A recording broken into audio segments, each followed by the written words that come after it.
Good morning, and thank you so much for being here with us for a day of fresh insight into Édouard, Manet and Berthe Morisot, their work, their world. My name is Emily Beeny. I'm Chief Curator of the Legion of Honor and Barbara Wolfe Curator in charge of European paintings at the Fine Arts Museums of San Francisco. I'm also the curator of the exhibition Manet and Morisot on view in our galleries. Focused on the friendship and artistic exchange between Manet, the father of modern painting, and Berthe Morisot, the female founding Impressionist, this exhibition looks at a relationship that played a determining role in the course of Impressionism and the larger story of modern art. Of course, there's still more to this story than the works you'll see on view in our galleries and illustrated in the pages of our catalog. Gathering together these extraordinary paintings has also provided an occasion to gather together an extraordinary group of colleagues from whom you will hear today. I really want to thank all of them for making the journey to San Francisco to share their insights with us. And I'm also very grateful to many colleagues here at the Fine Arts Museums who have made this program possible.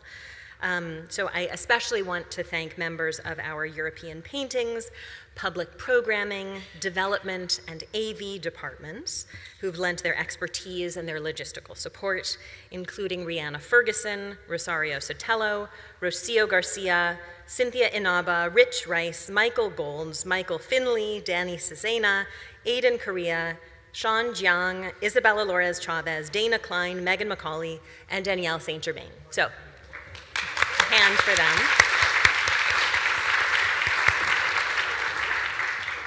Special thanks are due to Alan Templeton, whose financial support has made today's program possible.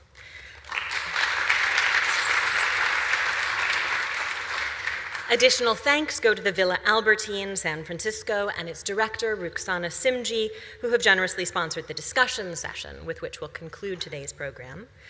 I am tremendously grateful to the many generous donors whose support has made the exhibition itself a reality. They are too many, I'm afraid, to name individually here, but particular thanks do go out to our presenting sponsors, John and Cynthia Fry-Gunn, Denise Littlefield-Sobel, and Barbara Wolfe, our lead sponsors, David Spencer and Diane B. Wilsey, and our major supporters, Elizabeth and Bruce Dunleavy, Robert O'Donnell, and Yuri and Carl Pasquarella. Finally, I want to thank our chairwoman emerita, Mrs. Diane B. Wilsey, whose underwriting of general admission to the museums on Saturdays ensures free and open access to this program for all Bay Area residents. A bit of housekeeping to begin. Our main program will be divided into two sessions, the first comprising 3 papers, the second comprising 4. Each of the sessions will be followed by a brief period of Q&A and discussion. We'll break after the first session no later than 12:30 for lunch and begin the second session at 1:30. Following the second session, I do hope you'll stick around for an informal discussion with Sylvie Carlier, Director of Research and Collections at the Musée Marmottan-Monet, about the extraordinary trove of works by both of these artists at that museum. Before introducing the speakers in this morning's session, I'll share our institutional land acknowledgement. The Fine Arts Museums of San Francisco occupy unceded land of the Ramaytush Ohlone, who are the original inhabitants of what is now the San Francisco Peninsula. The Greater Bay Area is also the ancestral territory of other Ohlone peoples, as well as the Miwok, Yakuts, and Patwin. We acknowledge, recognize, and honor the indigenous ancestors, elders, and descendants whose nations and communities have lived in the Bay Area over many generations and continue to do so today. Now, I'm very pleased to introduce our first speaker, who will explore the role of fashion in the work of Manet and Morisot. Dr. Justine De Young is Associate Professor and Chair of the History of Art at the Fashion Institute of Technology in New York. Justine received her PhD from Northwestern University and has published and lectured widely on 19th and 20th century art and literature, on visual and material culture, on modernism and fashion. Her books include the edited volume Fashion in European Art, Dress and Identity, Politics and the Body, 1775 to 1925. That work was published in 2019, and her brand new monograph, The Art of Parisian Chic, Modern Women and Modern Artists in Impressionist Paris, just out from Bloomsbury. Please join me in welcoming her to the podium.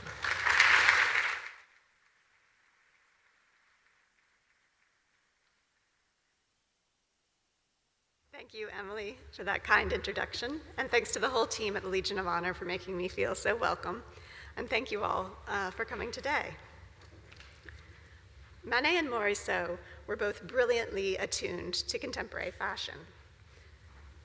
Both were masters of the art of Parisian chic, aligning dress, appearance, and behavior in line with the expectations of the time, as this talk will explore. At the same time, they seem to have taken pleasure in defying those rules, as we will see. Edouard Manet was born into a well-to-do family. His father was a judge. After a failed attempt at a naval career, he was allowed to study painting, and he first won admission to the Paris Salon in 1861, when he was 29. The Paris Salon was the huge state-sponsored annual art exhibition that was the entertainment of the summer. It featured thousands of paintings hung frame to frame. As many as 100,000 people would visit on Sundays. Berthe Morisot was similarly born into a wealthy, upper-middle-class family. She first had her first painting accepted by the Salon jury in 1864 when she was 23. Manet and Morisot both became known for their paintings of modern life and especially of fashionable modern women. Manet loved women's fashion. Antonin Proust records Manet having spent, quote, a day in ecstasy in front of the fabrics of Madame Deco, and later also visiting Madame Virot, the celebrated milliner, to compose a fashionable toilette for Jean, who we'll hear more about later. Morisot's young woman, dressed for their ball, is also closely aligned with the fashions of the day, as this fashion plate attests. Morisot herself had a remarkably strict personal style. The artist Jacques-Émile Blanche, who knew Morisot as a young man, recalled how she scared me with her strange dress, always in black or white, adding a few blossoms to the skirt. She loved that evening gown so much that she had a model pose in it, adding those blossoms to add the sort of adjustment that was expected of women to refresh their looks, to keep up with the latest trends. The choices women made in what they wore and how they wore it, as well as who they had paint and photograph them, were always being scrutinized, as the Countess Dash reveals. By the mere inspection of a woman's exterior appearance, another woman, if she has the intelligence and the habit, will know what class she belongs to, what was her education, what society she has seen. She will even discern her tastes, her character, if she takes the trouble to observe. Often her manner of arranging her shawl, of putting on her hat, of fastening her gloves, reveals an entire existence. They were very confident they were right. The dapper Manet was the friend of many fashionable women, including Marie Laurent, an actress and hostess of a leading literary salon. In autumn, she wears a luxe brown fur cloak created for her by the designer Charles Frederick Worth. Laurent was the mistress of Dr. Thomas Evans, the American dentist to Emperor Napoleon III. Napoleon III, the nephew of the first, more famous Napoleon, had seized power in a coup in 1851, establishing France's Second Empire. Empress Eugenie became an important fashion leader and client of the young designer Worth, whose designs would take Paris by storm. She even modeled for the fashion plate you see on the left to promote French tailors who produced riding habits. She sought to dethrone London as the best source for riding habits and make Paris the leader for all of women's fashion. Riding surged in popularity in Paris thanks in part to her example. You could even rent horses for an afternoon ride if you couldn't afford to own one yourself. Emperor Napoleon III built a flashy new opera house, which you can still visit today, as part of his transformation of Paris. He knocked down countless buildings to build the long, straight, broad new boulevards that Monet shows in the center image, and added streetlights, benches, urinals, and advertising columns. Napoleon III transformed the royal parks into public parks. Life was lived in public as never before. All of Paris became a show. Manet and Morisot both painted these new spaces where women could walk, shop, and meet friends. At the same time, photographic carte de visites democratized portraiture and were a tremendous success with the public. Painted portraits, which cost hundreds or even thousands of francs, were too expensive for most women, but a dozen carte de visite photographs, which economized by including as many as 8 small images per photographic plate, cost only 15 francs in 1862. Carte de visites of celebrities were avidly collected and traded. Having yourself photographed in the latest fashions became an essential part of the lives of 19th century women. Photography allowed women to recast themselves in new roles and new costumes. Indeed, Napoleon III's Second Empire witnessed the democratization of fashion. Dressing in fashionable silhouettes became possible for the first time across classes. Even working class women could afford a cheap steel crinoline cage or bustle. With mechanical looms, fabric prices plunged, shopping became an acceptable bourgeois pastime. The 19th century witnessed the rise of the middle class thanks to the Industrial Revolution. Mechanized mass production made everything cheaper than it had been before. Incomes rose, guild restrictions had limited shops to selling one type of good, were abolished with the French Revolution, paving the way for the rise of the grand new department stores that sold everything you might want under one glamorous roof. Department stores like Printemps and Bon Marché, which you see on the screen, would each have up to 70,000 customers a day. The news illustration at right shows the crush of people that would crowd the stores, especially on sales days. Department stores were places of wonder, affordable luxury sold to both the elite and the masses. As Barraud's painting suggests, there were more people on the streets than ever before. Paris's population had surged to nearly 2 million people, versus 500,000 at the beginning of the century. Paris felt new and strange. There were fashionably dressed people everywhere. You could no longer know who for certain someone was just by looking at them.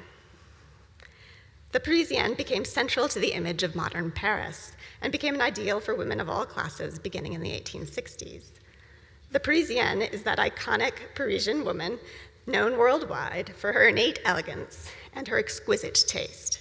She was confident, sophisticated, impeccably dressed, not just chasing the latest styles, and a bit flirty. She reflected the body ideals of the time, which favored a slender waist and a generous bust. The Parisienne came to embody notions of good taste and of chic. When everyone can dress fashionably and fashion is constantly changing, you need good taste to know how to flatter your own looks and not become a fashion victim. When Carlos Durand exhibited this portrait of his wife, Pauline Croizette, at the 1869 Salon, she was celebrated as the perfect Parisienne. She wears a fashionable but not showy black dress. She clearly knows what flatters her.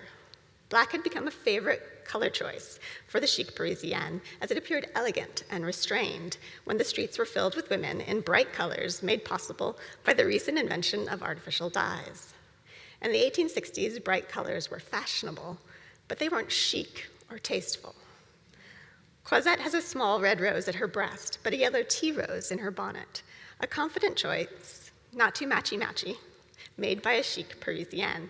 She stares out at us serenely, almost as an invitation, as she pulls on the pinky of her left glove. We notice she's dropped the right glove on the ground, which invites us to gallantly pick it up. Critics and the public were charmed. This fashionable ideal was communicated to the world via the press, particularly the French fashion press, which exploded in this period. Not only the number of fashion magazines, but their circulation numbers dramatically increased.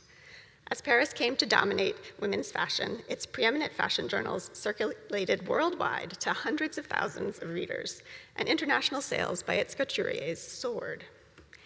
Even working-class dressmakers could dress like proper bourgeois women.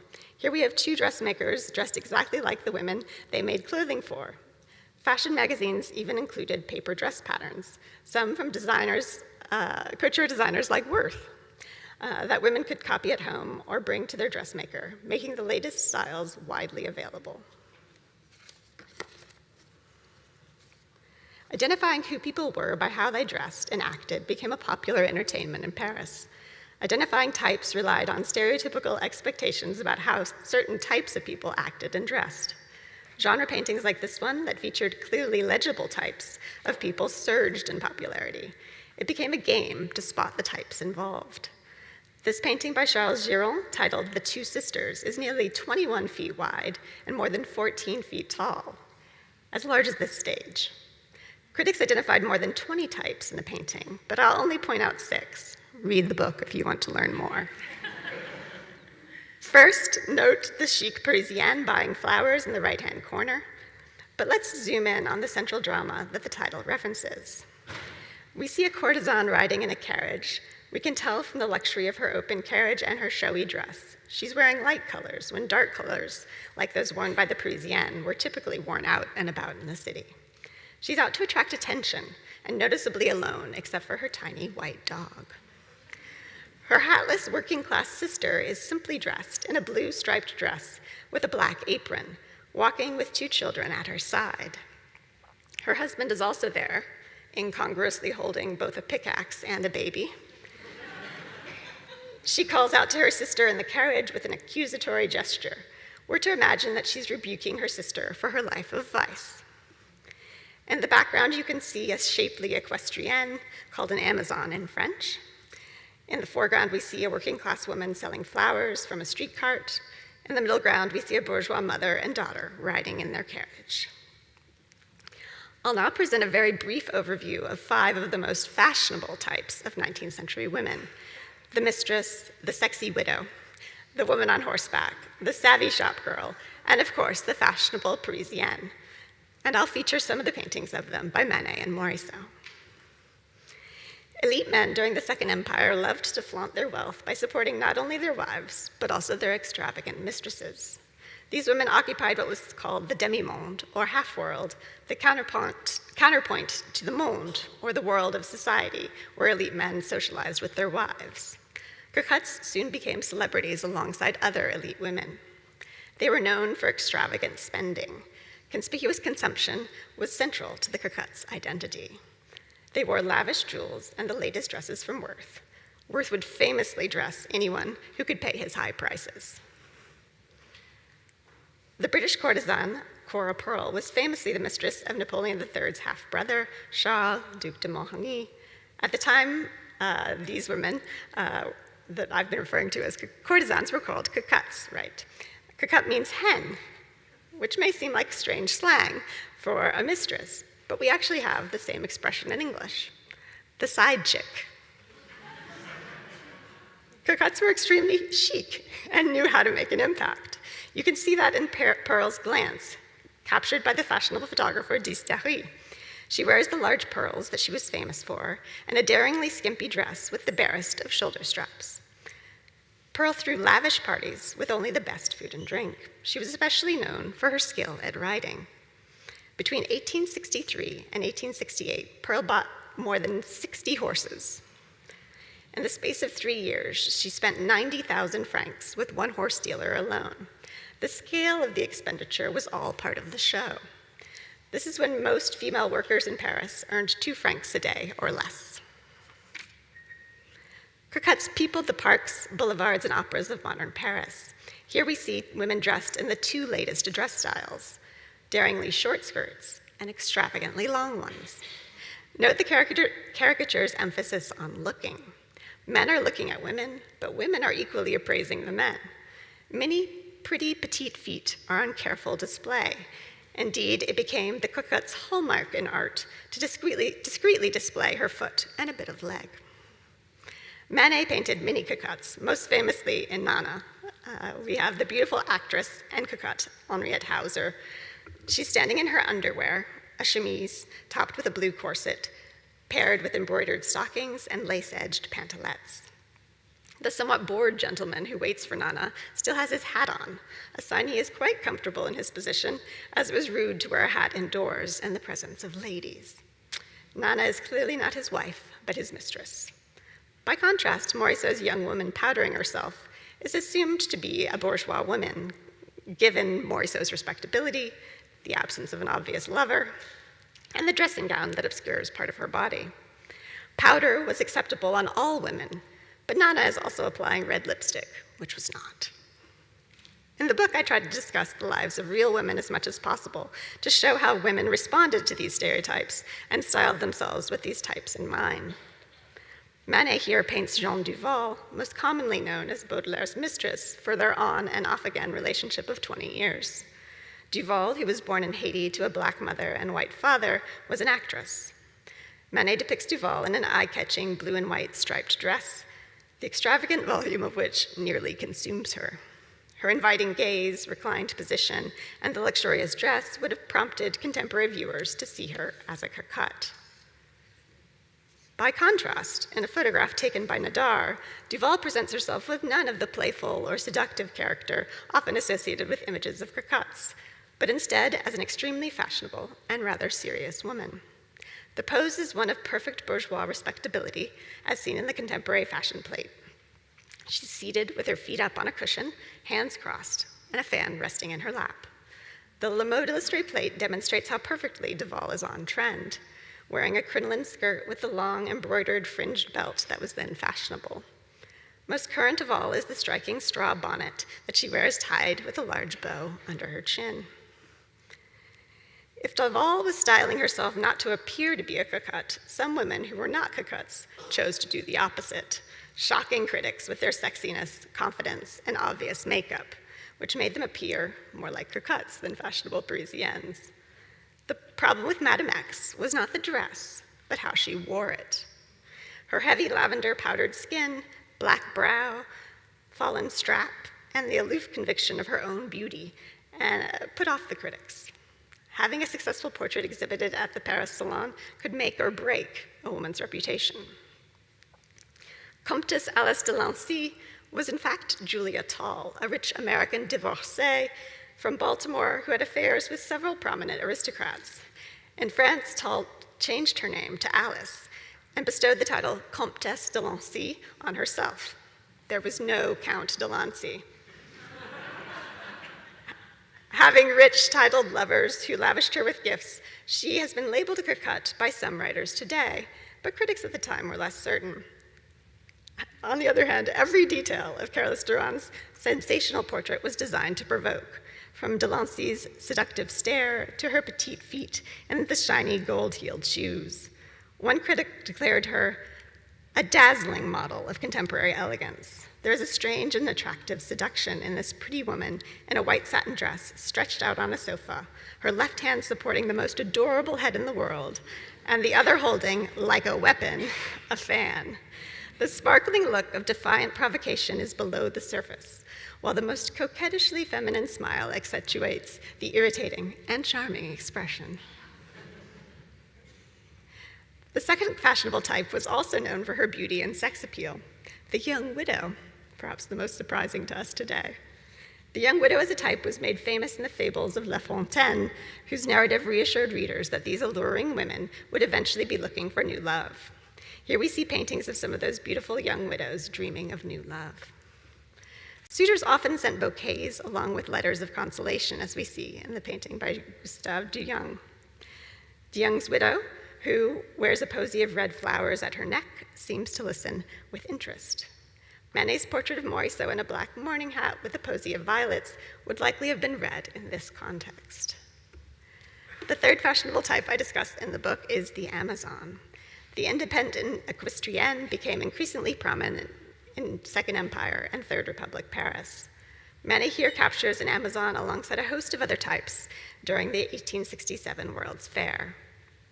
The aristocratic and royal associations of riding made it an attractive leisure pursuit that was quickly adopted by the status-conscious bourgeoisie with Empress Eugenie's encouragement.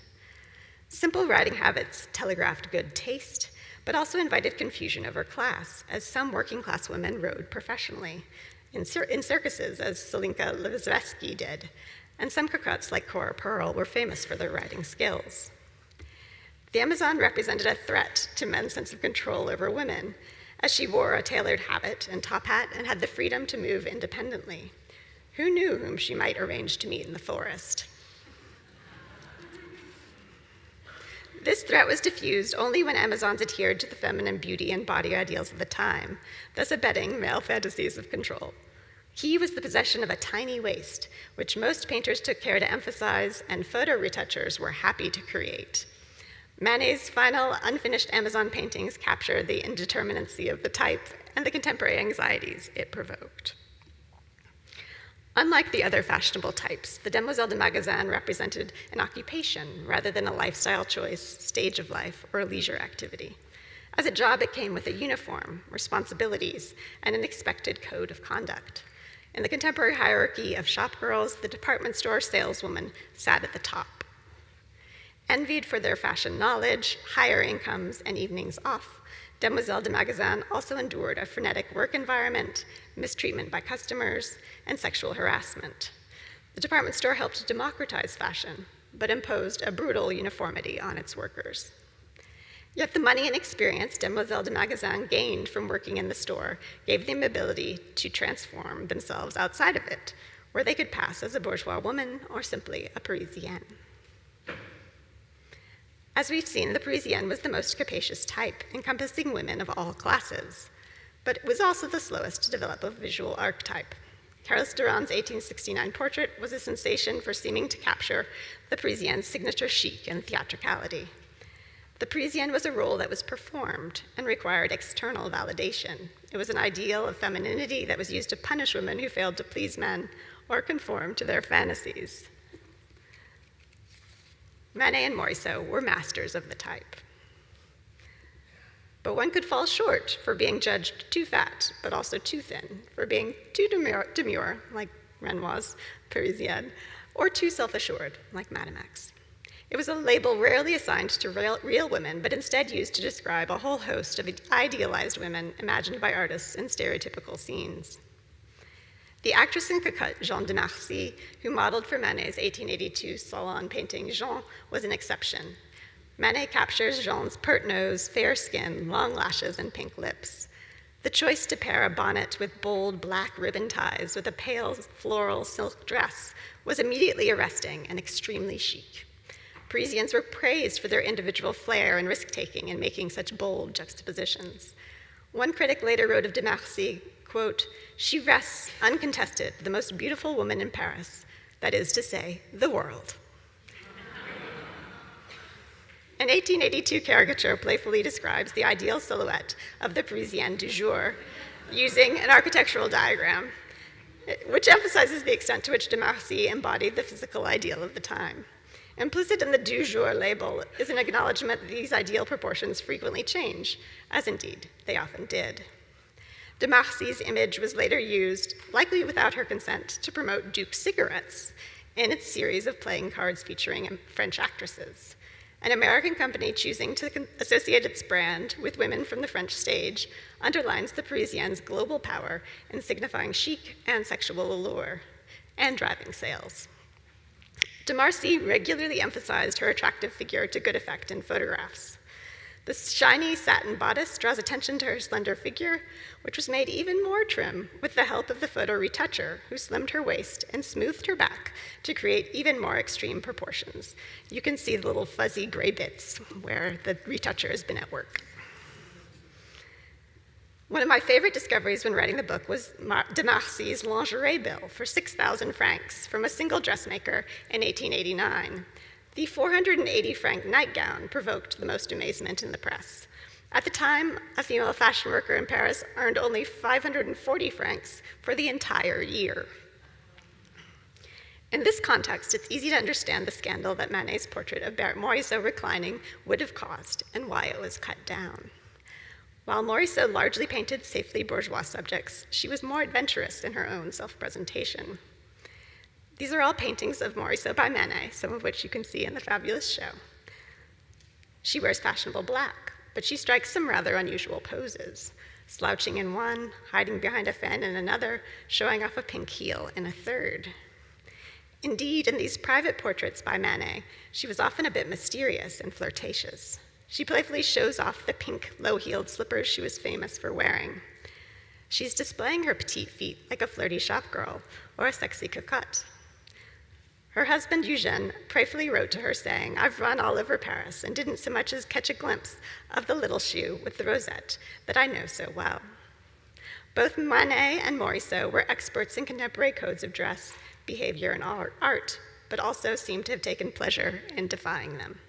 In these paintings, Manet and Morisot seem to celebrate the pleasures of ambiguity, of challenging convention, and of playing a part. Morisot and Manet had mastered the art of Parisian chic, but just because they knew the rules didn't mean they had to play by them. Thank you.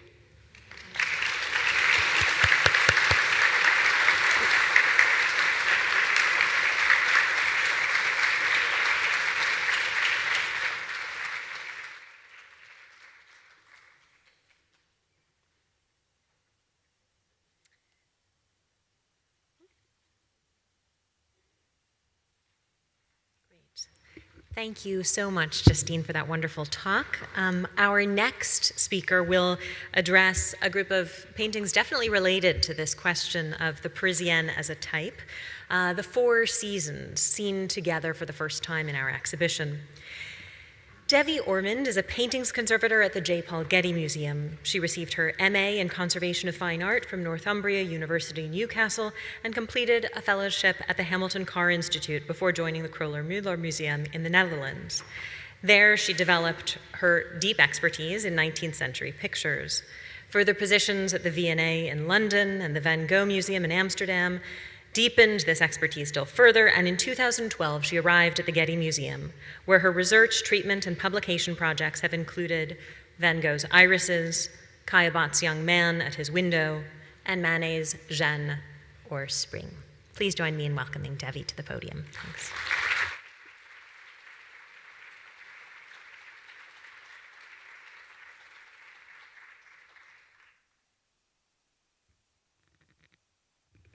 Thank you, Emily, for that introduction.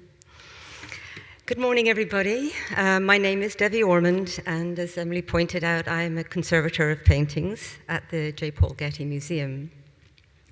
And this morning I'm going to talk about these four paintings, spring, summer, autumn, and winter, painted by Édouard Manet and Berthe Morisot. Paintings are not just images, they are multi-layered structures, and each structure or layer plays a significant part in the final appearance of the image.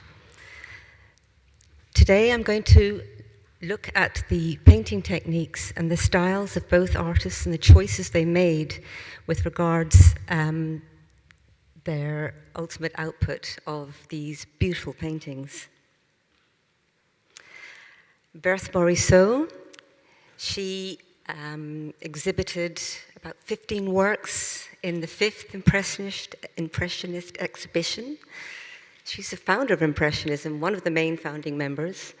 And these are the two paintings, or two of the 15, that she exhibited. You have Woman Beside the Window, Summer, and Winter. Winter is the only painting that's signed of these two.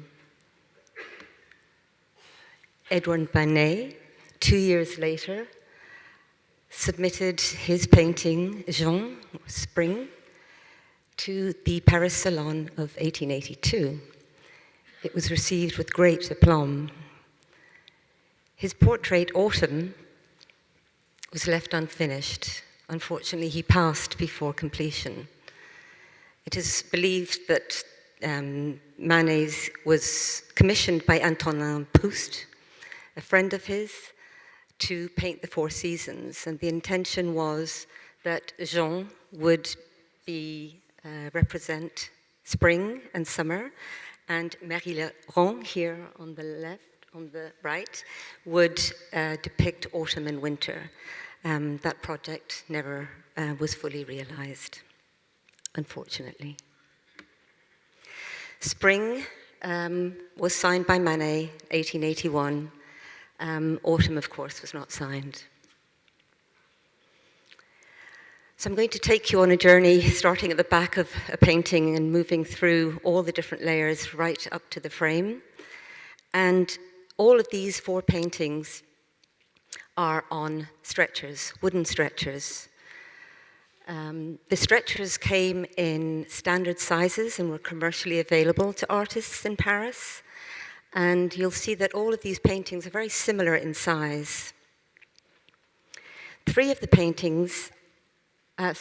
these paintings have been studied in detail by me and my colleague Catherine Patterson, conservation scientist at the Getty, and that would be Manet's Spring and his Autumn.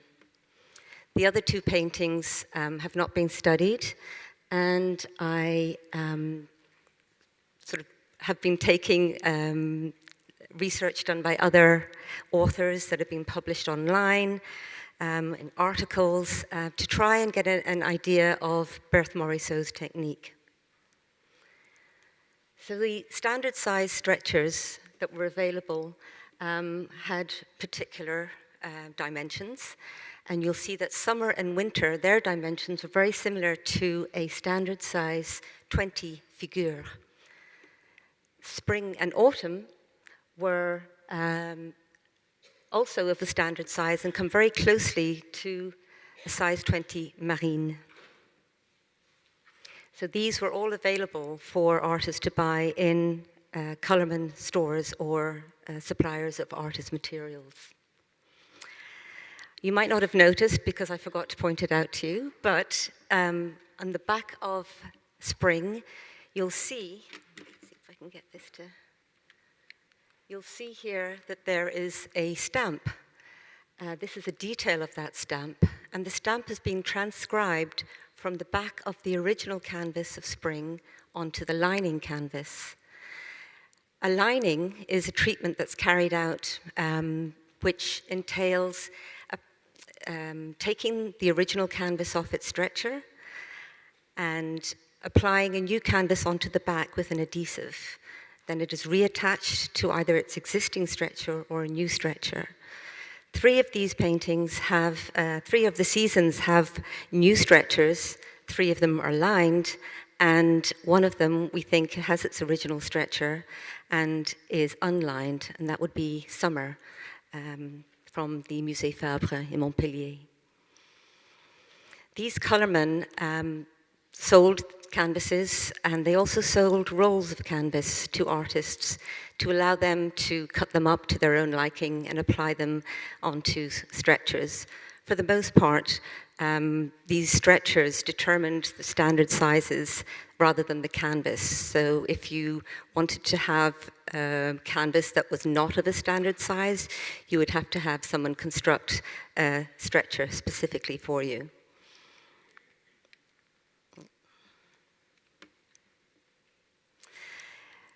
Berthe Morisot, also these, she chose and shopped in artist supply stores, buying readily made canvases.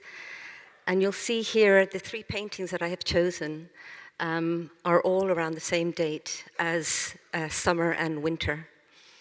We have the stamp by the colourman Morinel.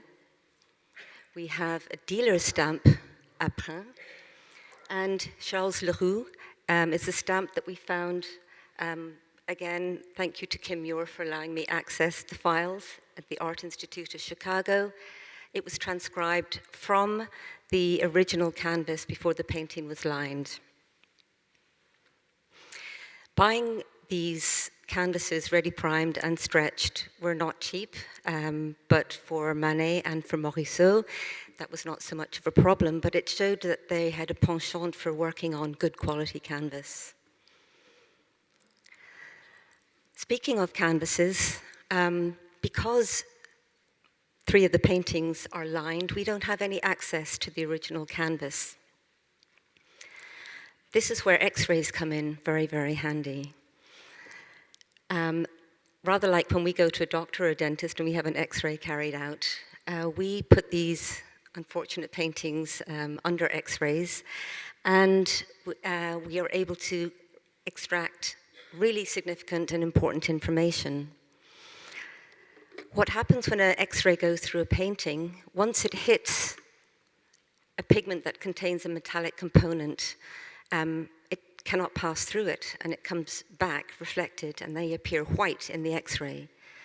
Other pigments, like earth pigments, allow the X-ray beams through, and they appear darker. And here you can see that happening with these 2 paintings. May I just point out, what we can see here are the stretchers on both paintings. And looking at metallic items, you can see that the tacks have been used to attach both the original and lining canvas of Spring onto its stretcher, and we can determine that staples have been used to apply Autumn and the lining canvas of Autumn onto the stretcher. Both of the edges of these canvases have been covered with a paper tape, which was a standard practice for liners to do. So all of that information was hidden from us, but the X-ray has now given that the opportunity to look deeper into the canvas.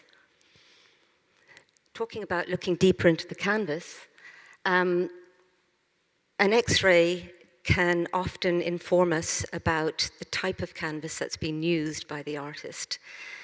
These two details of the cheeks of the two models, you can see quite clearly the horizontal and the vertical threads of the canvas. And this actually is incredibly interesting to us, but trying to count all of these horizontal lines and vertical lines to get an idea of the thread count of that canvas would be incredibly onerous. But luckily, Dr. Don Johnson, from the Emeritus Professor at Rice University in Houston, he created a software program with his students called the Automated Thread Project, and it counts digitally all these horizontal and vertical threads of the canvas. The canvases came in really large rolls, measuring approximately 2 meters high by about 10 meters wide. And here you can see, this is still carried out today. This is a canvas that's been stretched onto a loom and a ground has been applied to it. You can see them all being stacked here in the factory. The results we got back from Dr. John Johnson were incredibly surprising. These two images here, they show part of that 10-meter canvas roll. On the top, you see the vertical threads, the density of them. They're known as the warp. And lower down, you see the weft thread density of that same canvas. The red color suggests it being a denser or a thicker thread. This is important in many ways because magically what we're able to do is see if there are weave matches between different canvases. And something that we found out from this analysis was that Spring and Autumn were cut from the same canvas, along with 3 other works by Manet, 3 pastels, 2 of which are in the Art Institute at Chicago, 1 of which is at the Getty.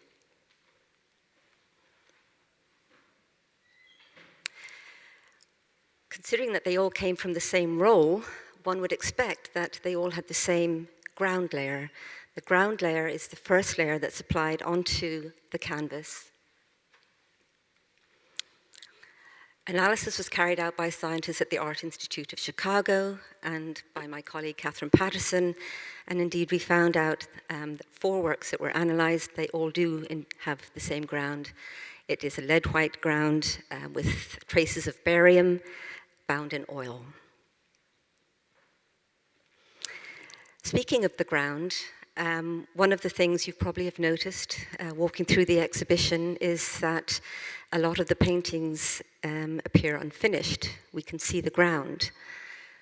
Note the word appear. If we look at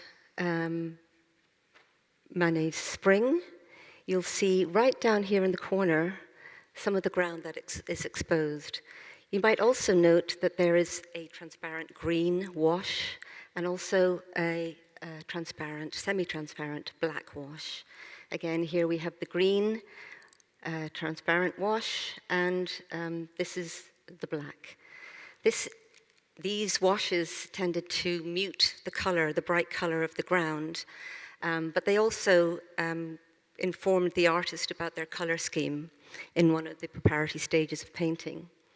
In contrast, we look at summer, and you can see the details showing the ground quite exposed, deliberately exposed, in the lower left corner, and also around what appears to be her hand just above the hat.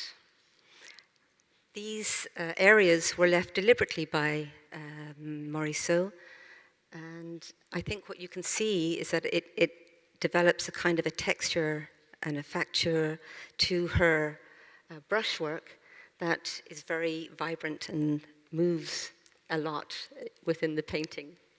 My lips are getting stuck. Oh, thank you. Excuse me.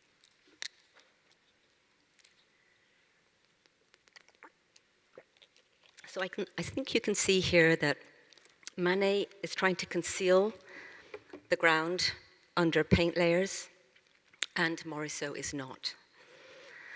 However, when we look even closer at the Manet painting of Spring, you can see here on the left that there is a detail showing little flickers of the white ground layer.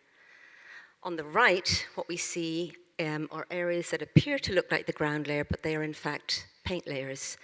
And what we think that Manet was trying to do with this particular technique was to trick the viewer into thinking that he was painting very quickly, very spontaneously, and as a result, showing the ground.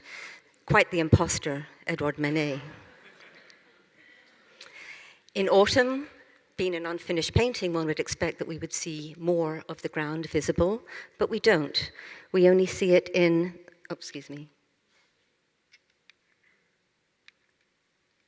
we only see it in the lower left corner.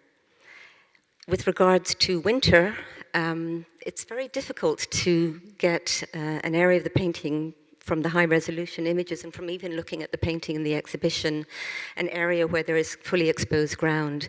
It appears that she has applied a kind of a thin cream, darker cream-colored wash, using the luminosity of the white of the ground to kind of create that lovely kind of crisp, clear, bright air that one would expect on a winter's day, not unlike today. So you can see in these areas up here, they're slightly exposed, but they still have a layer on top of them, just knocking back that extreme bright color. After the blocking in of the ground, after looking at the ground, we then move on to what could be determined as the underdrawing or the underpainting. What we see here is a painting examined in infrared light. That is particularly this image here. And the blue lines refer to material that contains carbon, so something like charcoal or graphite, that Manet probably used just to try and place the figure within the confines of the canvas. If I draw your attention to the profile of Spring's pert nose that Justine just mentioned earlier, you can see that he really deliberately worked on trying to get that right. You can see there's some lines here outlining that profile. So he paid a lot of attention to that part of the painting. What we see on the right is an image of infrared carried out on the back of the painting. And what we're seeing here is much more informative than what we're seeing on the front, because we don't have the thick paint layers obscuring what we're seeing. You can see here in this image the sketchy outlines that Manet has used and applied on top of the ground. And you can see in the detail that initially her sleeve was causing him a little bit of difficulty, so there's quite a little bit of working and reworking of the initial design. Following the initial design, we're looking at areas that sometimes, I think we see it both in Morisot paintings and in Manet paintings, the application or blocking out of these transparent washes that I pointed out earlier. Again, looking at the details in the foliage, you see these areas being blocked out, giving the artist a kind of an insight into what kind of color scheme he's going to use. And that this is, again, these are details from the lovely rhododendron bushes behind Jean.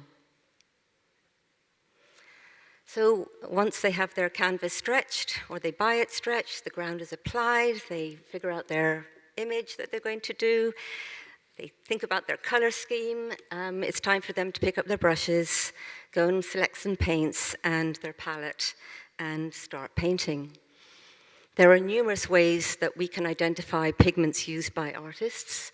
I'm not going to go into that today, but suffice to say, with the analysis carried out at the National Gallery in London on Summer's Day, painted in 1879, and by Catherine Pattison on both spring and autumn, there is quite the array of different pigments. What pigments that they do share in common are in red, and we see that there's lead white, vermilion, red lakes, cobalt blues, emerald greens, chrome yellows, and ivory black are the pigments that are found in these paintings that are used by both artists. Other tools were available in these supply stores. You had, I thought it'd just be nice to kind of show you some of these equipment. You have these little godets, or little containers in which you could dip your brush in, contained diluents, or like turpentine, or copal oils, different types of media that they could basically modify the type of paint that they were applying onto the canvas.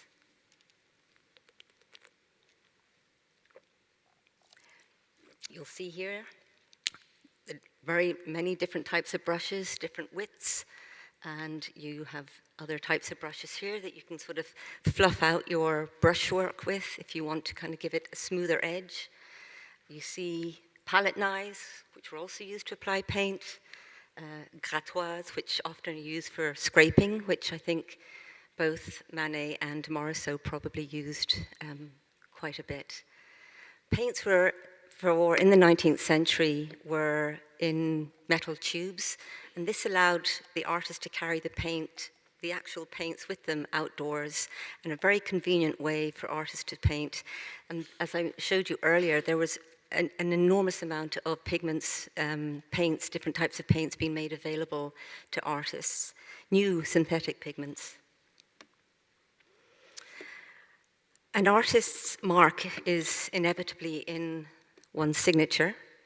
And here we have details of the two paintings. The one on the left is from spring, very meticulously written, probably in an ink, a black ink.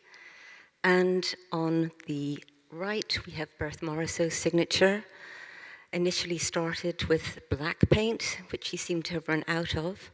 And then she redid her signature in brown, making the sort of the end part of her signature almost illegible. And this is quite indicative of the next couple of slides I'm going to show you about their application of paint and their techniques, and subsequently their individual styles.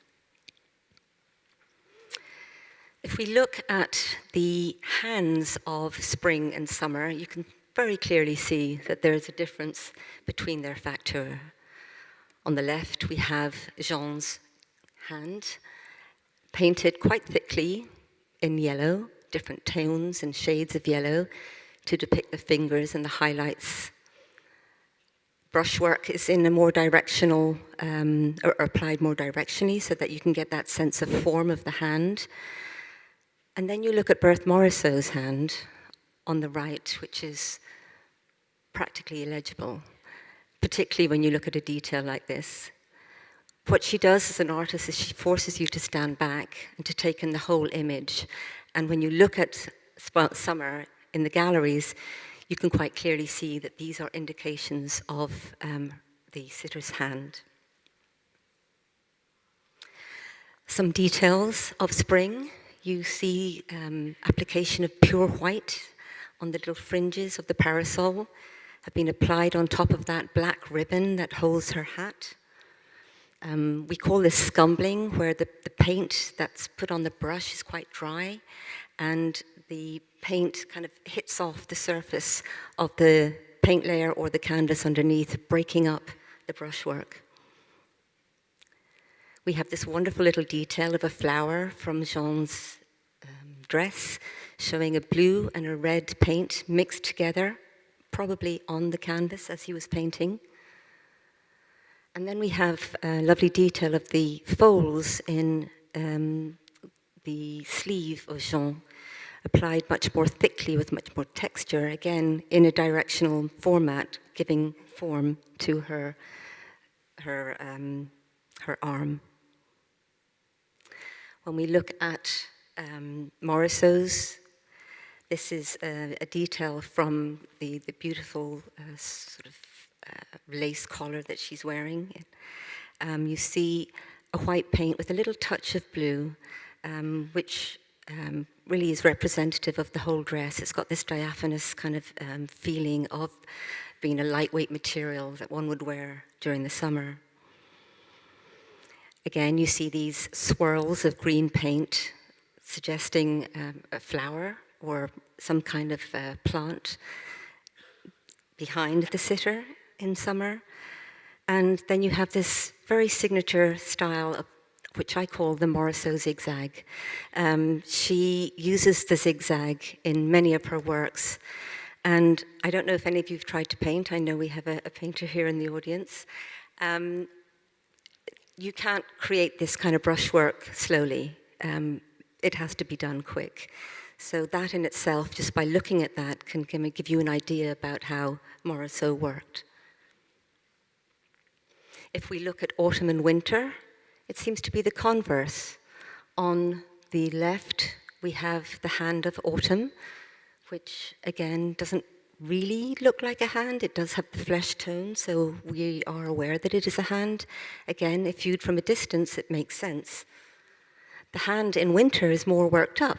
You've got directional brushstrokes, different colors, and it's applied quite thickly.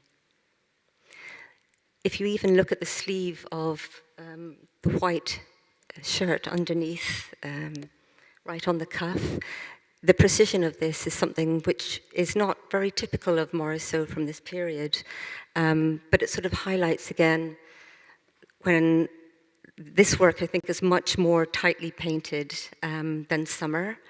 And interestingly, you see Manet's unfinished painting, which is much more loose. Details from Autumn. The only way that we know that this painting is on canvas visibly from the front is that we see the texture of the canvas in a very thinly applied blue, which represents the wallpaper. And actually, it was thought that Antonin Prost lent his Japanese robe to inspire Manet to paint this wallpaper. Clearly an indoor painting. We have her ear applied quite thickly, so for an unfinished work to have such a build-up of paint layers and precision when it comes to the earring that you see and the lovely little details of the curl. And again, quite thickly painted on top of this very thin background, you have thick application of paint depicting the chrysanthemums.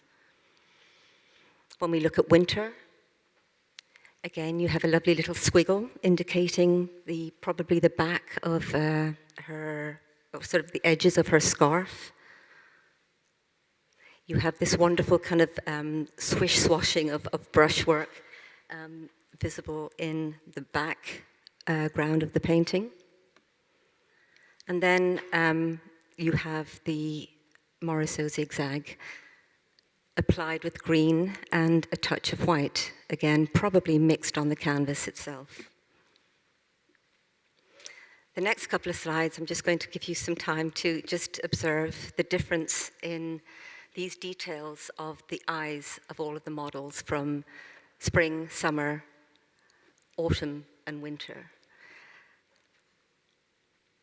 What's very spectacular when you look at spring, the detail here that Manet created, this thin line to suggest the eyelid and also the eyelashes.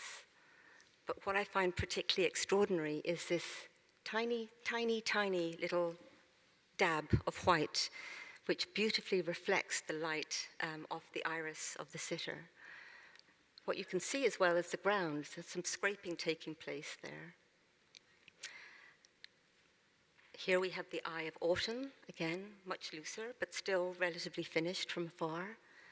And the brushwork that we see in Morisot's summer and winter, again, there's much more movement in it. It feels less built up than what we're seeing, particularly with spring. Here are the lips. And I think, again, Justine mentioned something about Jean de Marcy's lips and the ideal beauty that was prevalent in mid to late 19th century Paris. Jean's lips are very complete. He's really been very, very particular about creating a form, a clear line showing her voluptuous lips and her pert nose. In autumn, again, elements that are quite finished and some scraping or scratching out. And here we have the lips of summer and winter. Again, there's a lot more movement in those brushstrokes. I think we're all allowed to make mistakes, including artists, and actually that's sometimes part of their thought process in creating the final image. Manet was renowned for this. He was renowned for reworking over and over and over again. But being the imposter that he is, he deceives the viewer because he covers it with layers of paint. If we look closely at this area here, this is a detail from her chin, you'll see kind of wrinkling of the paint, suggesting that this modification was made in her chin, the shape of her chin, by a paint that contains a medium that dries in a different way to the paint that it was applied on top of. It might be difficult to see here, but in raking light, you can see that he really did struggle with the shaft of the parasol in terms of positioning it on her shoulder. And then again, we have scraping and scratching. Now it's much more concealed. And of course, we're looking at details here. If you go into the galleries and look at the painting again, it's practically invisible to see. Nonetheless, it's there. When we look at summer, you quite clearly see extensive scratching away of a dark grey paint. It's not concealed at all. It's very clearly there. You can see this beautiful pure white brushstroke just sort of flung across it. Here, you see additional brushstrokes thinly applied on top of this scraped area. And in some ways, it seems that she's using her mistakes as part of the process. She doesn't conceal it from us. She wants us to see how she's constructing her images. Reworking, we mentioned Manet, and thankfully Justine went before and she beautifully described the ideal dimensions of a female. And you can see here, quite like that photograph that Justine showed us, Jean's waist was actually much wider and he narrowed it. So this is from this is what we see in the X-ray, and this is what we see, well, you can see here that he's actually narrowed, brought in her waist more. Again, struggled with her arm, with the parasol. Her ribbon was initially higher up here. And again, the detail that he was in trying to get that perfect profile of Jean de Marcy. I mentioned earlier that autumn was unfinished, and the reason that scholars know that, primarily, is from photographs that were taken posthumously.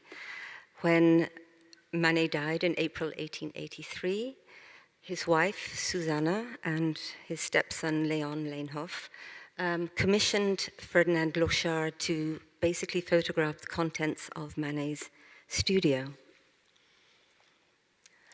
What we're looking at here on the left is that photograph, an image of that photograph taken by Lochard in 1883, 1884.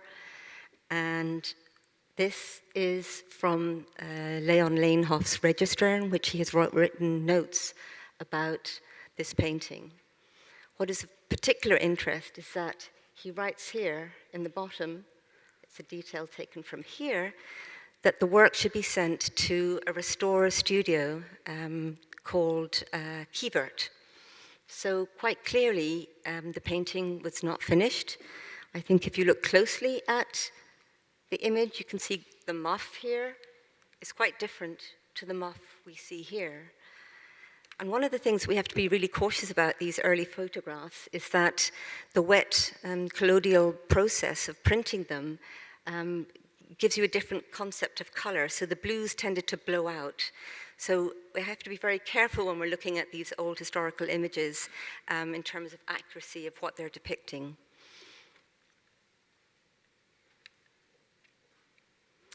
We move on to the uppermost layer on a painting, the varnish. And I'm taking an example here of a painting that was recently cleaned. The varnish was applied for numerous reasons, as a protective layer, also to give gloss to the surface, and ultimately saturate colors. It gives a richness to the surface. So you have a lot of dealers who varnished paintings, and it was very much associated with the salon, the academic practice. So you can imagine the Impressionist school tended to step away from varnishes and prefer a matter surface. Of the four seasons, summer is the only one that is not varnished. And if you look at her surface and compare it to the surface of the other three, it's absolutely beautiful. There's a crispness and a freshness about it that we don't get in the other three images. Varnishes, however, over time darken. And what you can see here is a beautiful portrait, unfinished, by Manet of his wife Susanna, and which has been heavily reworked. It was retouched, the retouching had discolored, as well as the varnish.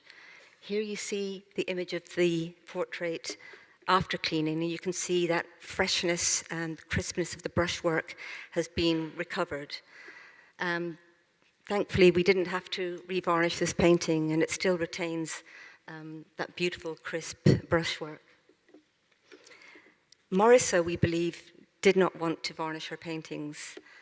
Her mother, as early as 1865, wrote to Edma and sort of complained that Morisot, that her daughter Berthe was not varnishing her paintings, and she writes, "This is being too careless of the appearance of the painting when the aim is to please the untrained eyes susceptible to a first impression." Additionally to that, we have Berthe Morisot's husband, Eugène Manet, the brother of Édouard, writing to Berthe, who's in Nice and he's in Paris, and they're preparing for her submission to the 1882 Impressionist exhibition. And he writes Nivard, who I presume is either a framer working in Paris. He writes, "Nivard was to bring your frames and the glass today." The glass today referring to the glass that was put in front of paintings by some of the Impressionists. They wanted to shy away from being associated in any way with the techniques of the salon, and glazing the paintings was one way to overcome that. I'll move on to now Manet, and again his slight obsession with wanting to submit his works to the salon. And Kim Muir from the Art Institute in Chicago, I mentioned her earlier, conservator there, has done extensive research on Manet, and both of us looked at a lot of paintings by him. And we noticed that in a lot of paintings, we found a border that was scratched in along the edges. Something like this. This is a detail from here. And we weren't really quite sure what it was. It was really on most of the paintings we saw. If we didn't see it, it was covered by paper or retouched out by a conservator. And thanks to Anne Honingsvold, she directed me to Anthea Callan's amazing publication, The Art of Impressionism, published in 2000, in which she talks about a painting frame. In this painting by Manet, of Eva Gonzalez, we have her painting in a studio on a painting that is framed. This could very well be a painting frame. Manet, being very particular about the final outcome of how his paintings appeared, of course, more than likely used one of these painting frames. And artists sometimes made their own frames and gilded them. They weren't of any great value, but what they did is that they allowed the artist to see the final product of how the painting would look within the frame. They were similar to the standard size frames that were made available at the time. What we think he was doing was, during the painting process, he would put one of these frames over the painting while he was still working on it and scratch, probably with one of those grattoirs that I pointed out earlier, scratch in the borders by using the edge of the frame as a ruler. He then takes off that frame and reworks part of it, and that's what we see down here. You can see blue paint and a brushstroke that's actually going over this scratched line or border. And now we go on to the frame, talking about frames. Here we have the 4 paintings as they appear in the gallery, 3 of them in gilded frames and some are in a white frame. I think when I first turned the corner and saw these 4 paintings on the wall, that was the first thing that distracted me, was the white frame of Summer in comparison to the 3 gold frames. Something that we don't really give much attention to, but in fact has a really important part to play. If we look at the frame of Summer in isolation, it actually seems to work quite well. Some evidence about Morisot's idea of framing her works can be found, again, in correspondence from her husband, Eugene, who seemed to be doing all this work and getting her ready for the 1882 exhibition while she was in Nice. He writes that Édouard, again, has promised her frames in 2 days. Vignon has lent me a white frame in which your Nice beach looks very well. I have ordered similar frames for the other pictures. He also writes later on, your pictures are put in grey frames with gold ornaments. So this gives us some indication of how she might have been exhibiting her works within these Impressionist exhibitions. One of the things that I observed, and it was really only until the last minute when I was again leafing through really such a marvelous catalogue of the exhibition. It's beautifully written, beautifully designed, and I highly recommend you take one home. There's a lovely surprise where you can open up the 4 seasons. And what I noticed was that the image of Summer was actually larger than what we see when she's in her frame. What I've done here is I've superimposed the image that we see in the catalogue onto the frame that she's in now. And you can see that it makes quite a substantial difference. What has been concealed is a drape that really situates the sitter, the model, on this threshold of being slightly in and slightly out of doors. You can see it's got this sort of transparency showing the green of the foliage behind, the hat peeking through at the base. I don't know if this frame is original. We know that Julie Rouard, she donated the painting to the Musée Fabre in 1907. I would be surprised that Morisot wanted to have this feature framed out, but maybe she did. That we don't know, and further research would have to be carried out on that.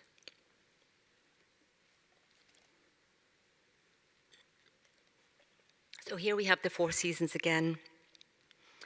And in conclusion, when looking at these 4 paintings together, knowing Manet's techniques a lot better than Morisot's techniques, I do get a sense that they did share ideas. They borrowed brushwork from each other or manners and ways of scraping out. I don't know if Berthe Morisot used a painting frame. Perhaps she did.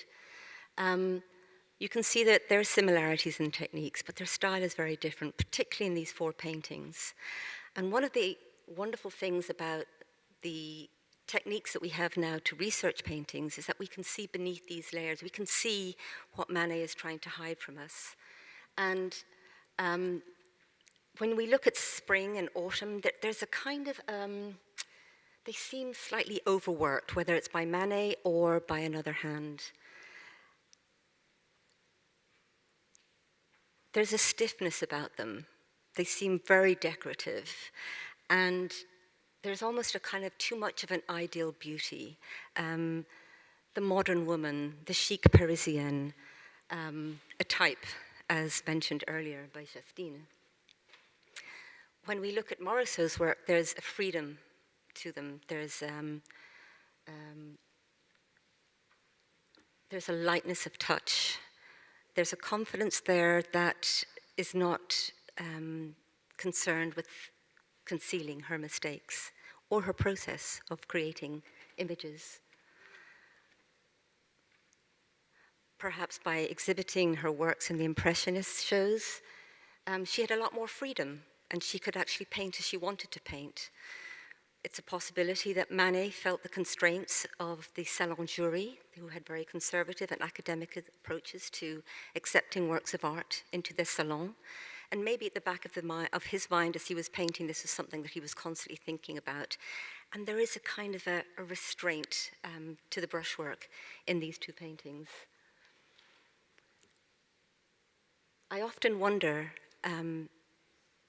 if Manet wasn't so concerned about final appearance and exhibiting at the salon. He never exhibited in the Impressionist exhibition. I'm wondering if Manet looked to Berthe Morisot and saw her loose style. If you look at Manet paintings in the exhibition that are considered unfinished, they're very, very similar to Morisot. And I often wonder, did Morisot paint the way that Manet would have liked to? Thank you for your attention.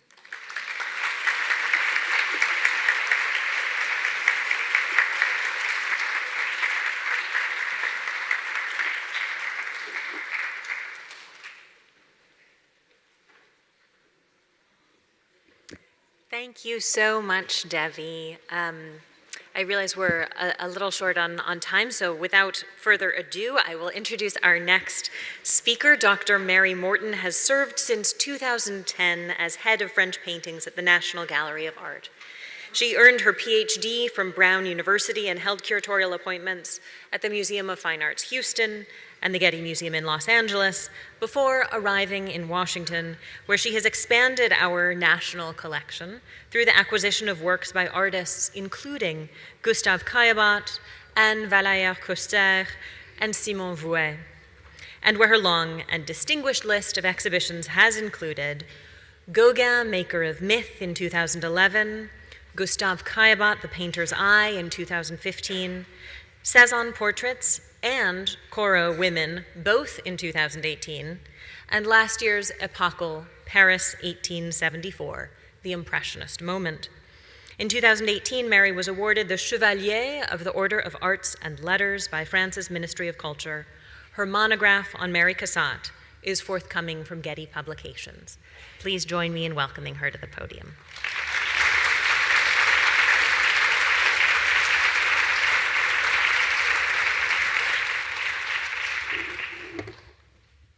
Thank you. I am so pleased to be here with you all. Let me get to my first slide. And with my illustrious 19th century French colleagues. This is really a great group gathered here by Emily, and I'd like to thank Emily for including me, and particularly for an opportunity to talk about the other female Impressionist, Mary Cassatt. Now, I know that you all in this auditorium are very familiar with the work of Cassatt, having last year at this very time hosted the amazing exhibition Mary Cassatt at Work upstairs.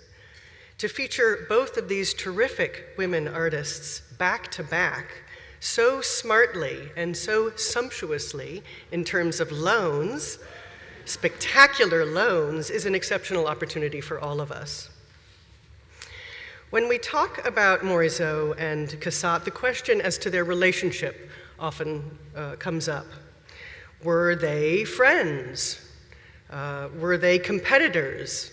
Were they perhaps frenemies? They were the only female members of the core group of Impressionists, that is, those that showed in the independent exhibitions held between 1874 and 1886, and so they were constantly compared by contemporary critics. Morisot exhibited in the first exhibition in 1874, and she returned for every show but that one in 1879, when she was recovering from childbirth and caring for her newborn daughter, Julie. That year, Cassatt officially joined the Impressionists, and she showed in 3 of the 4 remaining exhibitions. Sadly, there are not a lot of primary documents pertaining to their relationship. Cassatt destroyed her personal papers, and those retained and eventually published by Morisot's grandson, Denis Reworking, did not include much about their friendship. There is one bit, though, that comes down to us that I find quite moving.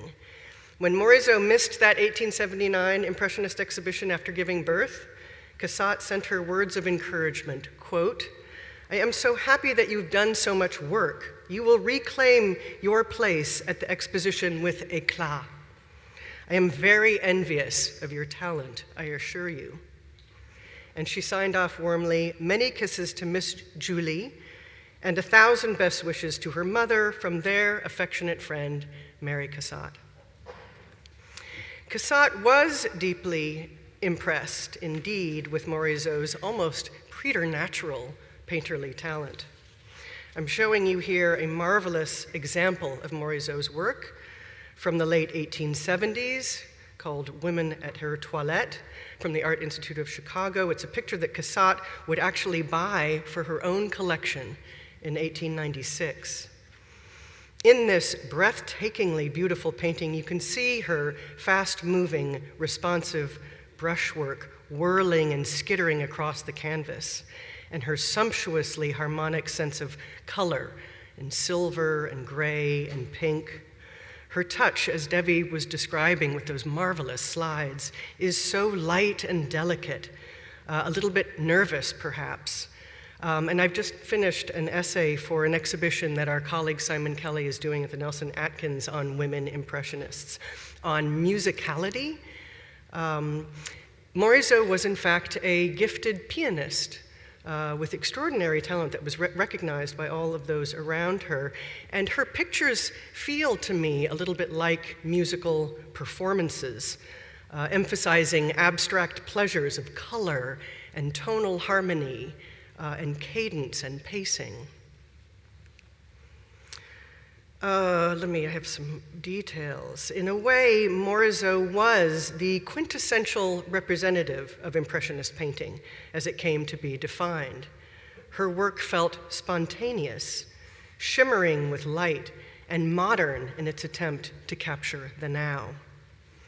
Particularly in the 3 exhibitions in which they showed together in 1880, 81, and 86, the critics, as I mentioned, felt compelled to pair them as women artists and to compare them. Morisot's style, maybe I'll go back to this one, was characterized as more French, by which they seemed to mean more charming, more delicate, and more feminine. They described the female figures in Morisot's works as vaporous dreams, elegant confections. They aligned her light touch and sketchy finish with her womanliness. And they made much of Morisot's dark beauty. Later writers in particular described her as sensuous, soft-spoken, mysterious, and a little emotionally troubled, suffering bouts of anxiety and doubt. Morisot was discreet and sympathetic, a married woman and a mother.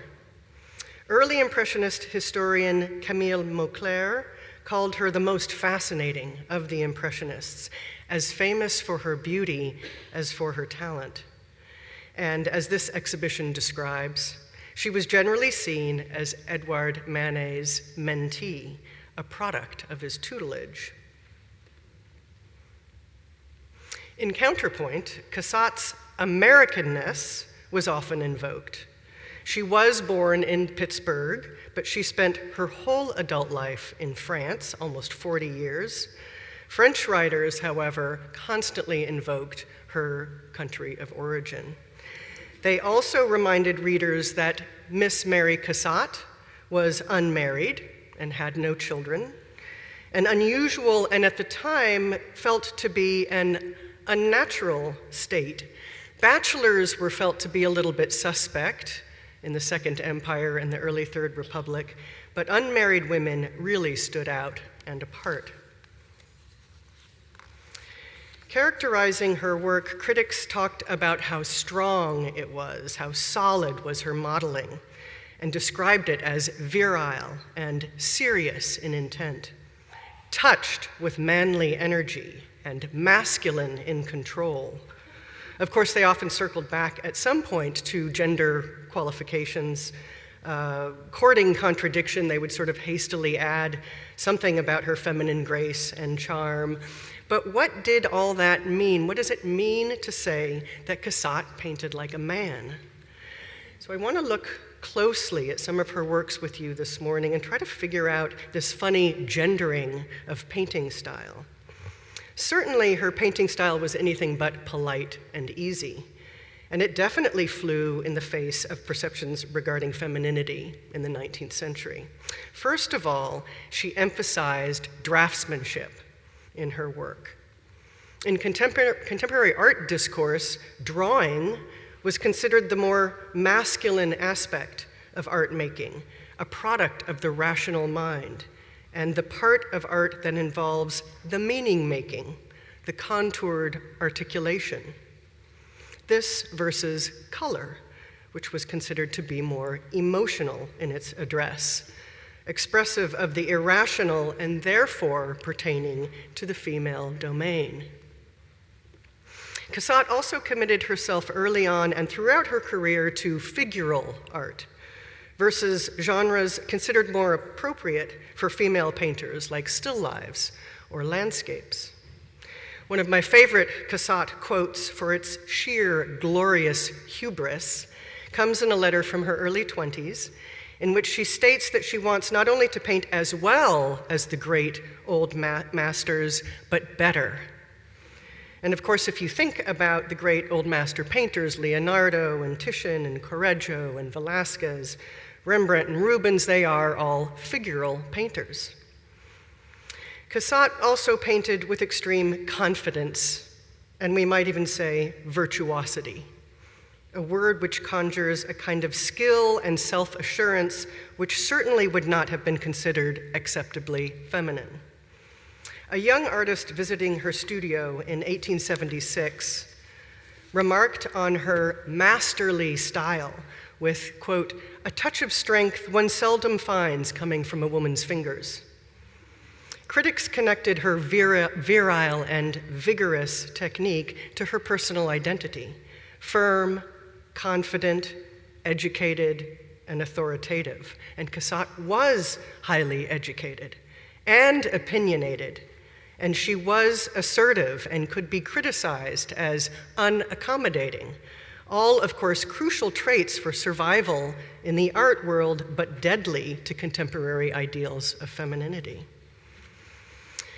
You can see in this painting that I'm showing you here from the National Gallery of Art the way that she has placed the figure on this green bench, of the flat, unmodulated green back of the bench pressing her forward as she contemplates a red zinnia, which is a symbol of friendship. The hands are brilliantly rendered.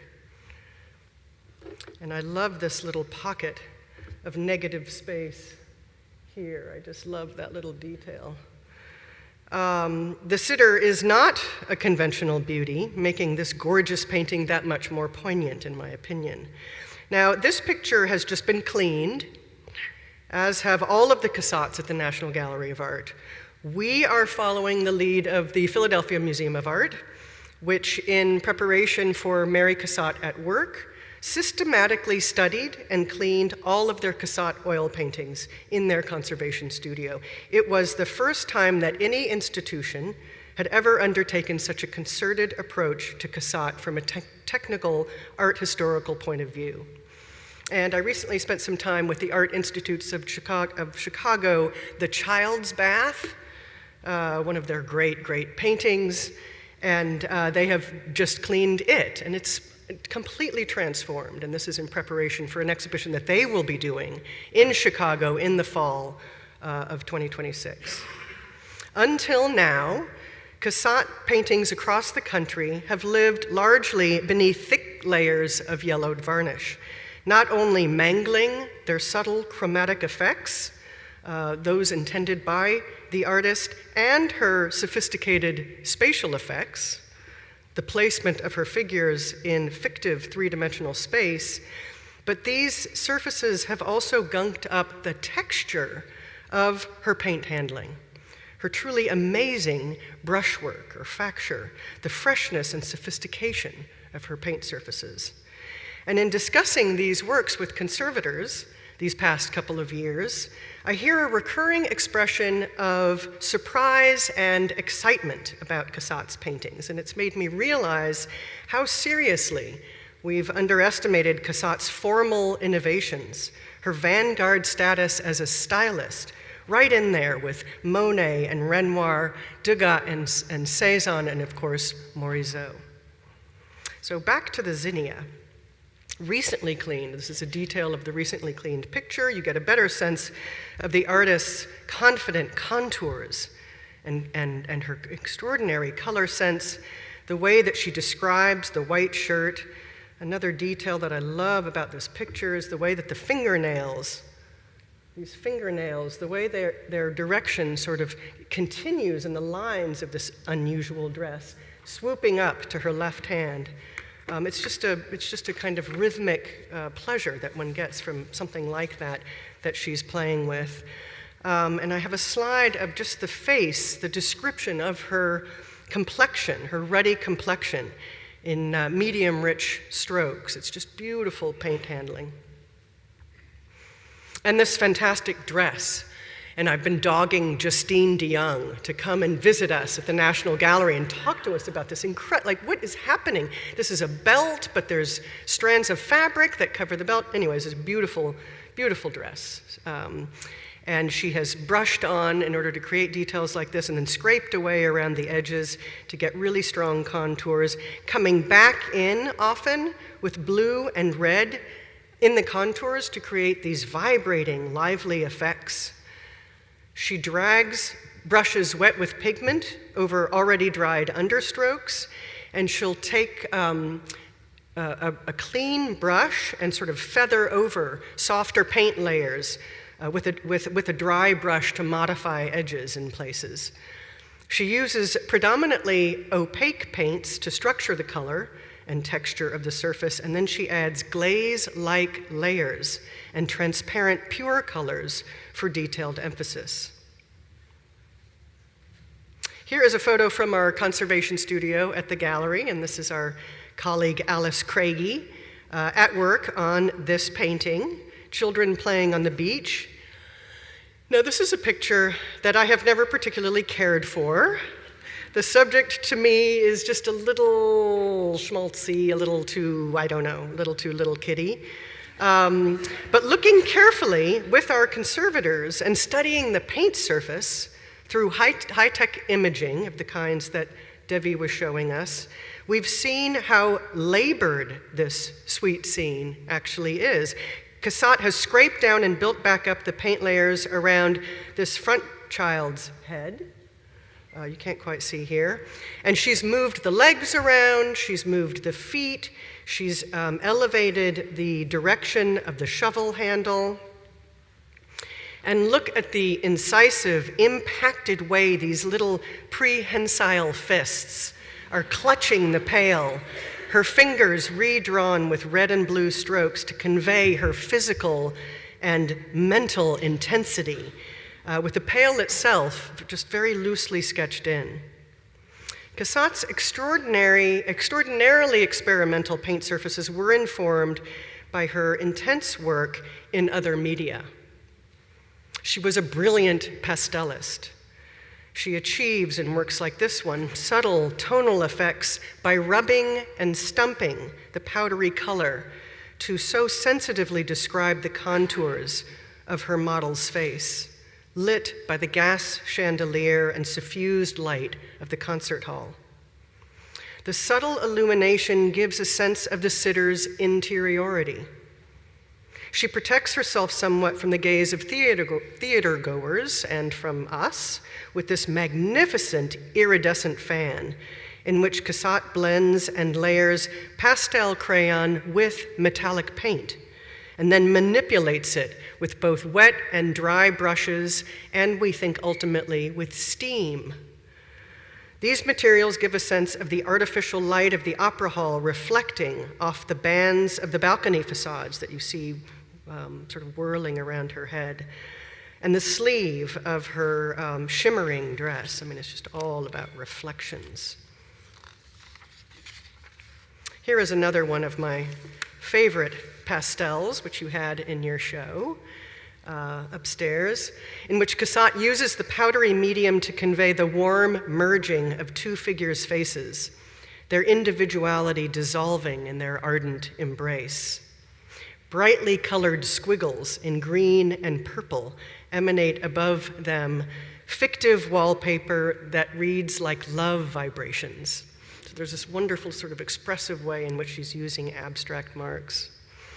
Also affecting Cassatt's painterly practice was her extraordinary work in printmaking.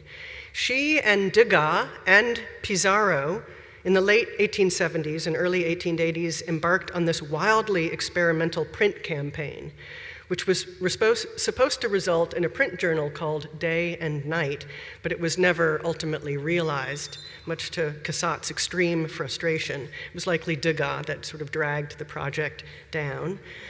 You see here in this print, rather sort of hallucinatory image, Cassatt combining several complex print techniques, exploiting aquatint and soft ground, which are ways of giving tonal effects to copperplate etching, and she's using it in very inventive ways. She was particularly interested, as you can see here, in light sources, complex, challenging light sources, and the visual drama of backlighting, or contre-jour in French. In all of these examples, her approach to materials is so active, even aggressive, so physical, totally apart from conventional ladylike art making, so that you get a painting like Lydia at the embroidery frame, in which the subject is lit from behind, the light coming from the glowing window curtains you see at the left, striking the top of her large wooden frame, and delicately illuminating her profile. Against the eloquently described absorption of her sister at work, the blunt diagonal of the embroidery frame and the chair and the chest of drawers behind her lock her in tightly to this close-up composition. Meanwhile, wild, brightly colored strokes bob and weave around her, dramatizing, I would suggest, her focus, her mental focus on her work.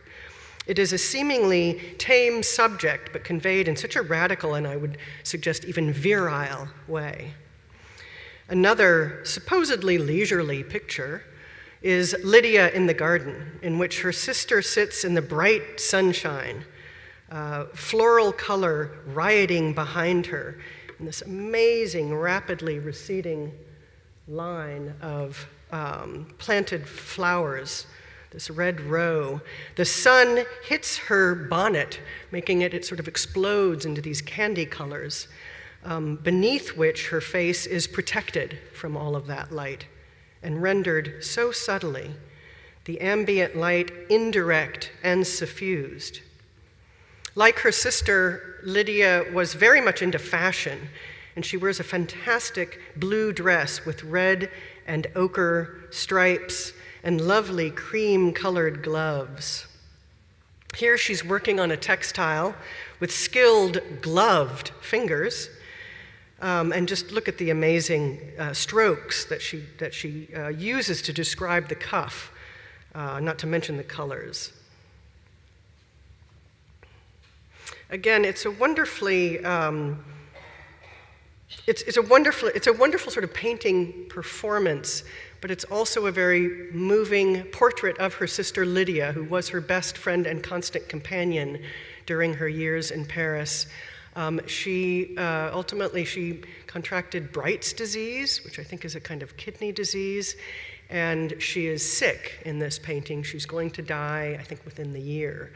And when you know that, and you look at this picture, and you look at her sort of pallid face and the darkness under her eyes and her intense focus, it just makes it much more moving. One thing I love about Cassatt is that there's all this fantastic innovation and formal experimentation, but it almost always has some sort of emotional punch. It's all towards something that is very human.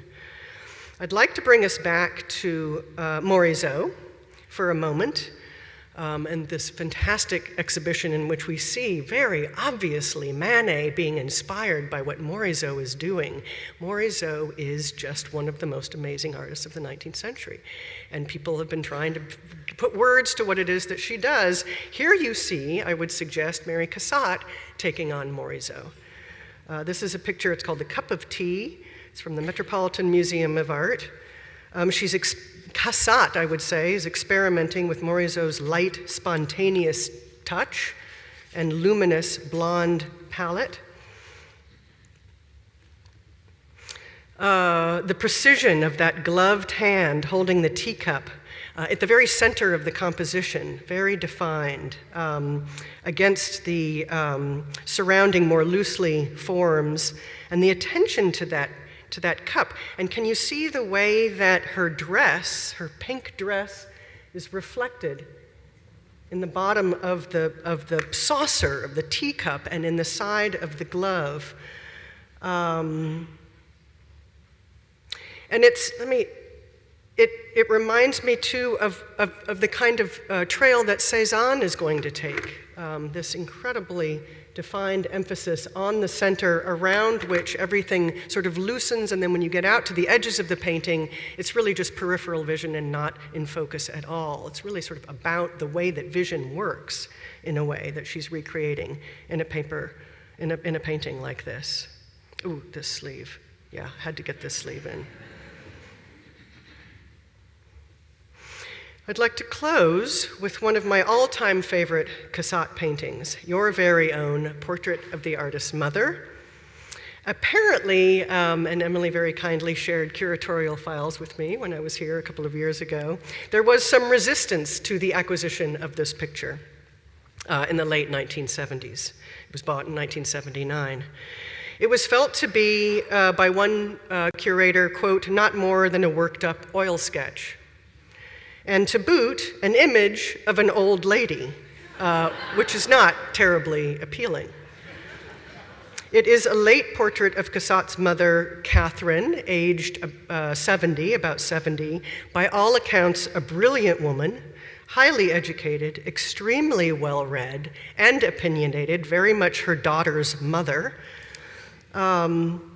But according to Louise Havemeyer, Cassatt's close friend, who was also very close with Cassatt's mother, she was still powerfully intelligent, executive and masterly. She had the most alert mind I ever met, said Louisine Havemeyer. And in this moving image, I think you see Cassatt emphasizing her cerebral liveliness. Her hand to the cheek, in which is a kind of art historical iconographical connotation of the state of meditation. Her brainy head, framed by the gilt mirror in the back, this profusion of flowers at her left. And I don't really know what to say about this hand. I don't really have words for how beautifully presented it is, but I find it so moving. Something about impending mortality, but dignity. It's just such a gorgeous detail. We are looking forward to this year continuing the celebration of Mary Cassatt, that the exhibition that you had here last year sort of initiated. At the National Gallery in the middle of February, we're going to feature it's the best collection of Cassatt's work in the world. And so we're going to feature Cassatt. It is the centennial of Cassatt's death. So we are really beating the drum for Mary Cassatt for a revision and reconsideration. And then there will be a major international loan show, the first one ever of its scale in France at the Musée d'Orsay. That is an exhibition that will travel to London and then to Boston. And then there is also that exhibition in Chicago that I mentioned in the fall that will focus on her late work. I am so glad to have had a chance to spend some time this morning talking about Miss Mary Cassatt with you. Thank you so much.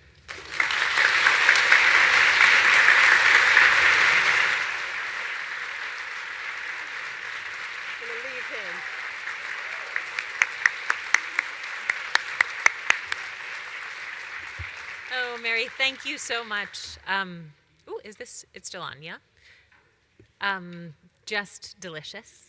I'm hoping now that our 3 morning speakers will join me on the stage to take some questions from the audience. I think our colleagues are setting up some chairs as we speak, so come on up.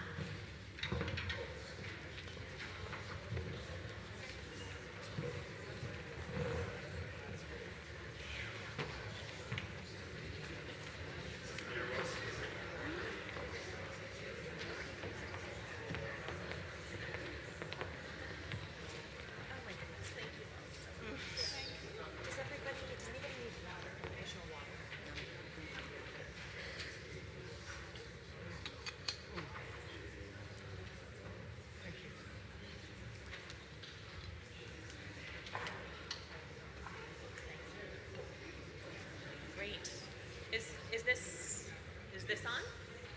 Okay. Maybe it'll, okay.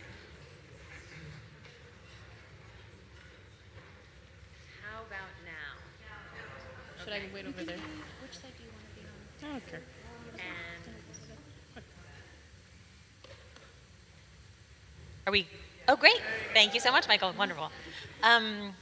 Well, so maybe to get us started, a kind of theme that I have detected across these 3 wonderful papers is, the sort of question of, and this is a question that I am sort of obsessed with in the work of Manet, but the question of effort and sort of contrivance of the toilette, of the sort of fashionable self, of the painted surface, and the relationship between effort and gender.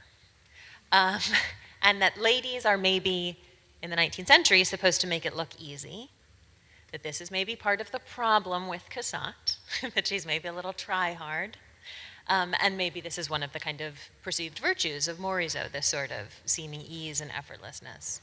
And that Manet is maybe, as a gent, interested in cultivating a reputation for effortlessness. So maybe sort of caught in the middle of this. I'd love to hear thoughts as mics sort of go around for questions from the audience. Can I jump right in? Is this working? I just wanted to say about Morisot, who has this wonderful effortlessness look. She worked like a maniac, and it was never easy. She was not enjoying herself in all these cases. She was really struggling. I would say that she, instead of sort of preconceiving her compositions, she really did rely on something happening in the moment. This is why the description of performance, of being, like in the moment being responsive to what she's seeing, as opposed to premeditating, some kind of figural composition and sort of working through, which I think was much more Cassatt's style. It looks effortless, but it was really, really hard work for her, and certainly for Cassatt, who was an absolute workaholic. I was going to say the sort of signature aspect of the Parisienne is the sort of sense of theatricality that she is performing.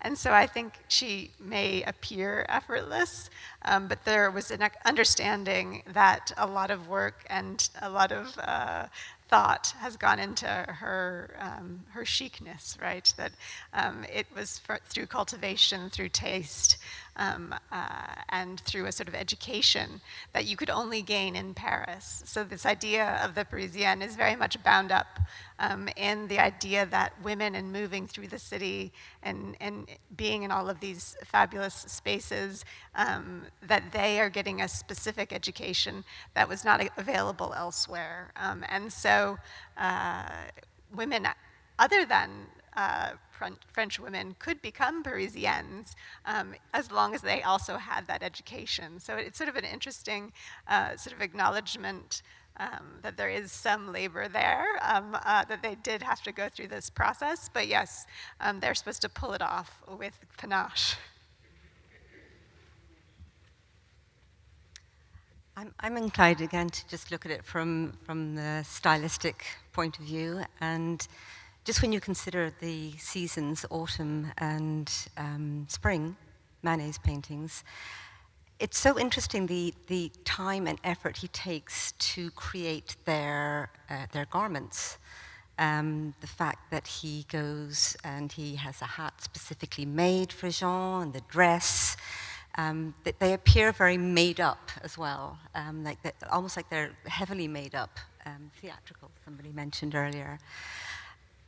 And in contrast, again, I'm just looking at these two paintings, you have Berthe Morisot, which I do feel in many ways, particularly summer, is painted effortlessly. And there's a naturalness about it. There's a purity.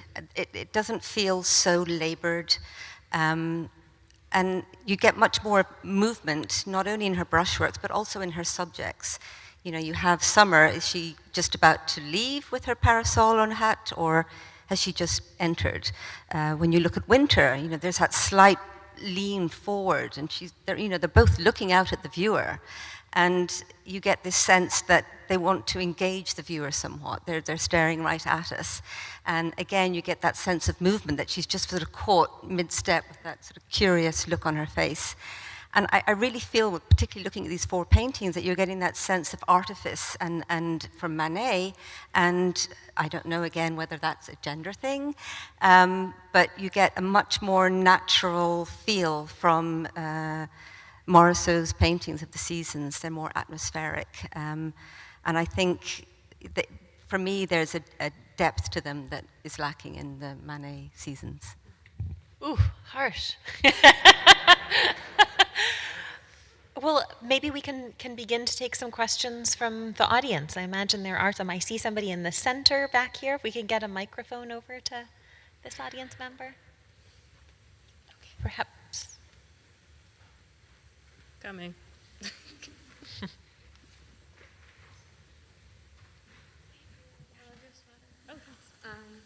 Hi.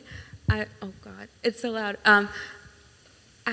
After studying and really comparing the artists, I'm especially curious in if you've noticed any differences in the works of, Cassatt and Morisot, and how they depict the women of their time in comparison to their male contemporaries, especially that of Manet, Pissarro, just looking at their works and how they depict this gender difference, if you guys have noticed any of that or found anything interesting. One thing that scholars have used to talk about a lot was how Morisot and Cassatt, because they couldn't go out and about in the city like their male counterparts, they were kind of stuck at home, and so they used what was around them to enact their innovations and their radical experiments. So that includes people. And Cassatt was often dismissed as a painter of friends and family and children that were around, and leisure time, nurseries and tea time, and that she just sort of painted a very leisurely upper class life. And what was so great about the exhibition that you all did last year, Mary Cassatt at Work, is that we now know that she's actually, most of the women in her paintings are hired models. And they tended to come, particularly later in her life, from local villages when she was renting her homes out in rural France. And she liked working women. She liked a physical type that was very strong, and critics picked up on that too, and found them to be sometimes quite vulgar, and looking working class, because they had big hands and broad shoulders, and Cassatt went on record saying, "Beauty to me is strength and health." Like, that's what's beautiful to me. And I do love the way that Cassatt plays with contemporary ideals of beauty and really sort of deconstructs those. Morisot also was using models and using her family, definitely. But both of them really focusing, there are very few men in Cassatt's oeuvre. I think only 2 major paintings include men. And Morisot, The only man in her oeuvre is her husband, Eugène. And the genius is that we have these women that are painting the lived experience of women, because you can have men painting what they perceive as the lived experience in the 19th century of women, but it's a totally different ballgame when, yes, jump in, Justine. Yes, I was going to say, definitely, I think there is a difference, and I'll just build on what Mary was saying. When I was writing the book, which focuses on types, right, we have many, many paintings of types by men, and you'll find that unfortunately there are very few paintings by Morisot and Cassatt in the book, because they did have a much more individualized and I think more broadly human presentation that was not relying on these stereotypes in the same way. That's not to say that someone like Manet doesn't create incredibly sensitive paintings and portraits. He doesn't always play into the stereotype, right? He often even will resist it. But there's always this dialogue, I think, with the stereotypes of the time. And critics pick up on that. When you read the criticism of the male Impressionists, the critics almost always make recourse to these types, like the Cocotte, the Parisienne, the Demoiselle de Magasin. They really do sort of compare the paintings against those types. And you don't see that impulse in the criticism of Cassatt and Morisot in the same way. So it's definitely a distinction that's there. I think, yeah, we have another question over here. Thank you. I had a question about commerce and whether you could talk about whether there was a market during their lifetimes for Morisot and Cassatt, and perhaps did they have gallerists? Did they support themselves by their work? And contrast that with Manet. Thank you. What a great question. Maybe I'll sort of begin a little bit. Certainly Morisot's great ambition before her marriage to Eugène at the end of 1874 is to make an independent life for herself as a professional painter. Her dream is, to find a market for her work and to support herself. And this is an effort in which Manet makes some strides to help her. He introduces her to Paul Duhan-Rouelle, who will become the great dealer of the Impressionists and who handles some of her work. He helps her secure a pastel commission. It doesn't seem to come to anything, but he's very sensitive to her desire to find kind of paid work and to place her pictures. The need for that, the sort of necessity of that, recedes a little bit after her marriage, since Eugène has some independent means, but he too is helpful in selling her work. He is often the one who gets her pictures stretched and framed and figures out prices for them and, and sorts out the details of exhibition and sale for her. So this is a huge part of her practice. And I'd love for Mary to speak more to the question of Cassatt. Cassatt, too, is very interested in a market, not least because of a deal that she cuts with her dad right at the beginning. Well, I mean, Cassatt, again, there are so many misperceptions about Cassatt and her career and her life. She was born to a very affluent family. They had made a lot of money in Pennsylvania, and actually her parents were able to retire early. Her brother would become one of the richest men in America, running the Pennsylvania Railroad. So the thought is, she didn't need to sell exhibitions. She wasn't really a professional. She was a leisure artist. In fact, she was absolutely obsessed with selling her work, understanding that the only way for full independence and for achievement as an artist, to become a professional, was to exhibit and sell. So from earliest days, she's pushing herself. She's pushing the young women around who are going to school with her. Just you read it in her letters, saying, "Have you exhibited yet? Have you sold? You need to make money."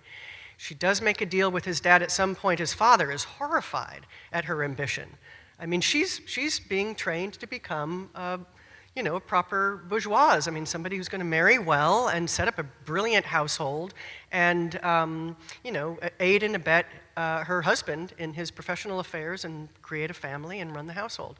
And, it's not looking like that's going to happen. So he starts to sort of pull back. She makes a deal with him, or he makes a deal with her, that they're not going to pay for her art anymore. and that they'll help support her to live, but that she's going to have to, if she wants to buy materials or travel or do anything, she's going to have to sell. So she's selling very, very early in her career, and she is just dogged. She has a lot of trouble, which is I write about extensively in this book that will eventually come out, with the Impressionist dealer, Paul Durand-Ruel, who is the great maker of Impressionism, and he literally keeps the movement afloat by buying the works of Monet and Renoir in particular, Sisley, Pissarro, and she has trouble with him. Later in her career, he really starts to pick up trafficking in her works, but she has to really push him hard. But she is successful. By the 1890s, she's making plenty of money and is able to buy her own house and be independent. Super important. But thank you for that market question. I love the market question. Next, it looks like our next question might be back here. Hello. I was interested in the word coquette and kind of how the spelling has changed over time. I know now in modern times it's spelled with the Q-U-E, and I was wondering if you knew more about the history of the word and maybe how it's changed. And if the meaning is still kind of the same today. Thank you. So I think the English is taken from the French of cocotte, but the meaning has quite significantly shifted, although it does have that sort of core of flirtation to it. But cocotte was slang in French in the 19th century, so, but it was everywhere. If you read the newspapers, if you read the reviews, they're constantly referring to cocottes. But they were quite coquettish, so you can see why in English we would pick up on that, the sort of seductive character and the sort of flirtiness that was associated with cocottes and translated. When exactly that translation happened, I'm not precisely sure, but that's a great question. Yeah, I'm curious. I think they might be etymologically completely distinct, actually, because there's this, at a quite early date, Julie Manet describes the way that her mother dresses. She says, pas coquette, mais toujours élégante. And by coquette, she means vain, not dressing like a cocotte. So I think that they are etymologically distinct. Yeah. I think we have time just for one more question. Hi, thank you all so much. That was wonderful. I'm interested in the idea of Paris as a sort of character throughout this marvelous story, and if you personified Paris, obviously she would be a woman. I'm wondering if you all, could this story have happened anywhere else in the world?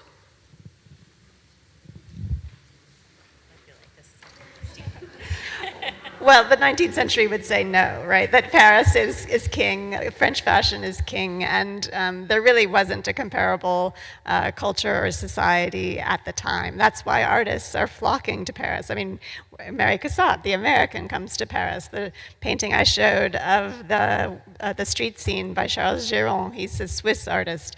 Alfred Stevens I showed is a Belgian. I could go on and on. That these types and these women were fascinating and very marketable, and being sold not only in France, but also globally, that there was a market for these sorts of pictures in America, right? In other countries as well. So no, I think this story is a very specific one that is tied up with this idea of fashion and of fashionability that was seen as being the sort of key characteristic of French women. And so this moment, especially Manet's production is very focused on fashion and on the sort of unusual character of these French women, these Parisiennes, that were, captivating the world. I mean, this question really makes me think of Mary's Paris 1874 exhibition, which, yeah. I mean, Paris was the capital of the art world globally, and you could not become an ambitious, an achieving artist without going to Paris and either training or selling or showing. And Paris, I love the way that you put that, questioner, about it being a character. I mean, it really had almost like an animate role in all of the stories that we're telling. And it's so crucial. One of the screeds, just to share with you in my book, is about where Cassatt belongs in, for instance, art museums. And of course, she belongs in the galleries where other Parisian paintings hang. by Renoir and Morisot and Manet and Sisley. In fact, in the United States, mostly Cassatt is in American galleries. And there's just no context. I mean, she's all about what's happening in Paris, not only artistically, but socially and politically and historically. This commune, just all of the things that are kind of happening in the women's movement, the stressors that Germany keeps posing, what's happening in music. I mean, all of live music is being played constantly around Paris. I mean, and then we haven't talked enough about the Academy, this incredibly powerful state-run structuring device for art that endures into the 1890s. So you wouldn't have Impressionism if you didn't have this powerful Academy, which was the French Academy. So really, thank you for that question. That's good. Paris, the capital of the 19th century. Yes. Okay, well, I think we need to break for lunch, but we hope to see all of you back here at 1:30 for the afternoon session. Thank you so much.